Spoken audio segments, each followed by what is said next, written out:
All right, I wanted to make a quick video on just how, I think it's an important topic, right? Basically, it's this. The more someone tries to, put out a front of I'm really good and I'm spiritual and, like what these people did, is they wear white, right? They wear their white clothes. They'll have a yoga, like a mala necklace on or something like that. This is the spiritual thing. It works. It applies in business. It applies everywhere. It's like the more someone feels the need to present this really, I'm special and I'm spiritual kind of image, the less they usually like that. And that's what happened in this case with these people. And if you're watching this video on YouTube, I'll put a link in the description so you can read the article, because I had a big run-in with some coaches who presented this image of being very spiritual.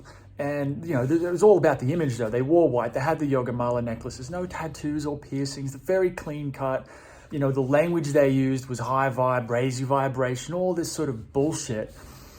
And what I've come to see all of this as, it's posturing. It's pure posturing. And the more someone does that kind of a thing, the worse they usually are, I think, because it's a front. Now, I don't know, some of them probably do.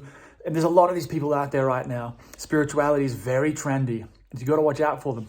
And look, some of them are probably doing it intentionally. Like they've thought, oh, wow, I can manipulate. If I dress up in white and if I sort of play the part and I wear a robe or something like that, I've seen another guy do that. Although these gurus that, they look like gurus. Doesn't mean they are, but they look like it. And so they can fulfill that. People have this idea in their head of what a guru or what a teacher's supposed to look like. And they will go with the image. But anyway, some people will do it intentionally, as in they know what they're doing and they do it. They know that it's manipulative. They know it's basically manipulative, and they do it anyway. Other people, I think, probably just do it because deep down somewhere, they don't feel like they're good enough. They don't feel like they're enough as they are, or they don't feel like they're spiritual enough or whatever it is. So they need to create this persona of, I'm spiritual and I'm very evolved, and white is a very spiritual color. All these different sort of tropes and cliches, they play on it. And what ends up happening is you get this person who looks very spiritual, but often ends up just being, it's just a fucking character, right? It's just literally just a character. They've dressed themselves up, and sometimes they know it and sometimes they don't. Now the takeaway for this video and really for this article, if you've read the article, the link will be in the description.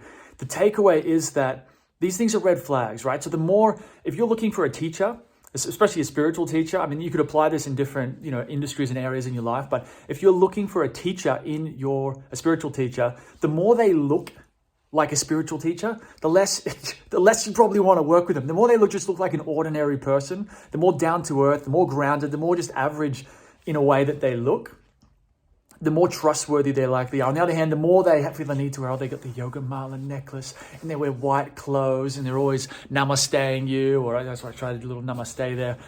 The word, raise your vibration, high vibration, all this kind of stuff. The more they're trying to signal to you that they're spiritual, the more you got to watch out for them. Okay, that's the takeaway. If you want to know more about sort of the background of this story and the people that I worked with, where I learned this really good lesson about how some of these dynamics work, go into the description and click that link, and you can read the full article about it.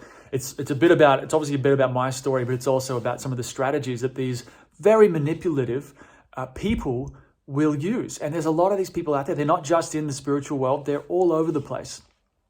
But the experience that I talked about in that article is specifically in the area of spirituality. So anyway, I hope this video was helpful, and I will chat to you later. See ya.